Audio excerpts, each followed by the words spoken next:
All right, let's move on to the question that this table were looking at, and that was David's presentation this morning. You were talking about a fresh approach to commissioning. What is it that clinical commissioning groups need to do differently to their predecessors? So who's got feedback on that? Ben. Thank you. Throughout this discussion, we kept stumbling on the issue that in trying to describe what CCGs will need to do differently in future, we were describing things which somewhere in the system people are doing at the moment. Yes. And we need to be very careful in this search for the holy grail of good or world-class or perfect commissioning, whatever you want to call it. We don't throw away the baby with the bathwater. So with that caveat, I think we identified 5 things. First of all, CCGs will need to be even better than their predecessors in being clear, being ruthlessly clear with providers about what's most important for patients and winning hearts and minds as to what those things are. Putting quality, as we've heard so many times say, putting quality front and centre. Second, they will need to be agile and fleet of foot and intelligent in the way that they use information. They won't rely on a single balanced scorecard or a single audit or a single deep dive. That they'll use information from a range of sources, and they'll use both their clinical knowledge and their understanding of local patients' needs, local communities, to make judgments about what that information is telling them, in the same way that Jane was describing earlier, and then act upon that information. And they'll always be asking themselves, in all the information we get, are we getting actionable information? Are we getting things that enable us to do something? Third, they will challenge. They'll argue back. GPs are good at that. They will.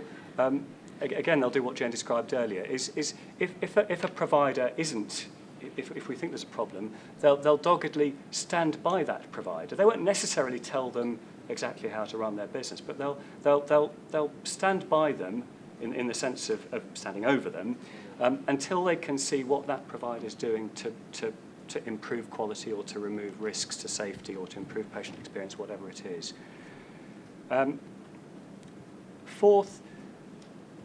And we recognise this is a difficult one.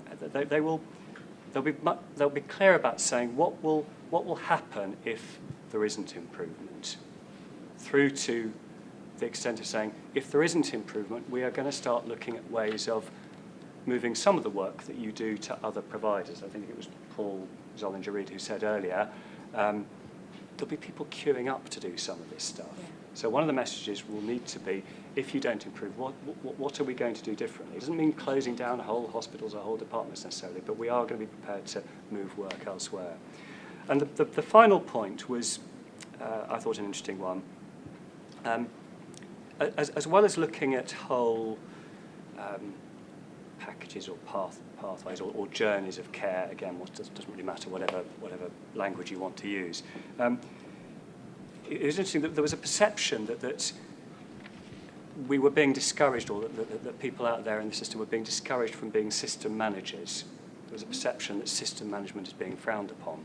And I think we came to the conclusion that system management is a very good thing, provided it's clinically led, and provided it's the sort of system management which doesn't believe you can make things happen through pulling this set of levers or pressing that set of buttons. It's system management that recognises it's people who fix problems, and a good system manager brings the right people together in the right combinations to fix the problems, the quality problems in the system. And again, there are good examples of this happening at the moment, but we think what CCGs will need to do is really use their clinical leadership and their people skills to bring people together in that way. Other thoughts on what clinical commissioners might need to do differently, whether it's in the system or something completely different? Any thoughts on that? Can't catch people, sorry. Well, I'll say so. From a commissioner, I would own all of that, but from a commissioning point of view, we should use every lever to try and encourage cooperation and collaboration, integration of services around the patient. And when you talk to patients and clinicians around the country, the fragmentation of the current service is what people talk about, and the difficulty for patients to navigate their way through the system. So we should use every lever we can to try and join things up. Do you think that commissioners so far, they've had the levers, but they haven't, they've been at their disposal, but they haven't been brave enough, imaginative enough in the way that they use some of the levers to deliver what's needed? In many areas it's fantastic and things are really happening. Yeah. And in many areas it's some areas of clinical care, but not the whole. And in other areas it's not that good. There's two variables. So the challenge is how you bring everyone up to an acceptable level in that. And I think with Ben, through the clinical leadership and the networks, the future is going to be about networks, cooperation between human beings and appropriate behaviours. I agree with all that integration and teamwork, but we need to always think that we might get into a sort of bureaucratic mode of this is the only answer. In one sense, integration could be the biggest provider capture we've ever invented. And as Catherine Whitehall used to say, the trouble with teams is they want to play against somebody.